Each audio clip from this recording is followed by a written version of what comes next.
સ્વામિનારાયણ. આજે આપણે કેસો શીખશું. તો આપણે પહેલા જમણો હાથ લેશું અને આપણે શા ઉપર પહેલા આપણે એક અંગૂઠો મૂકશું, પછી આપણે બીજી આંગળી લેશું, પછી આપણે ત્રીજી આંગળી લેશું અને પછી ચોથી. આ આંગળીનો આપણે યુઝ કરશું નહીં. પછી પાછો અહીંયાથી પછી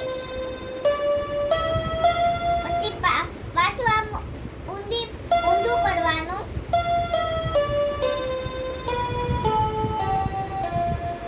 આવી રીતે જો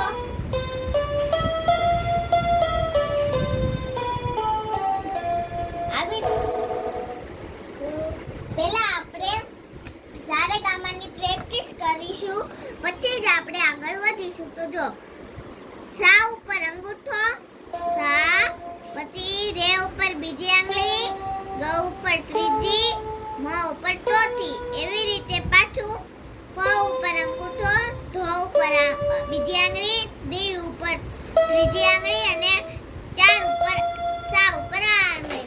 આ આંગળીનો આપણે યુઝ કરીશું નહીં. તો આવી રીતે સા રે ગા મા પ ધ ની સા, સા ની ધ પ મ ગ રે સા.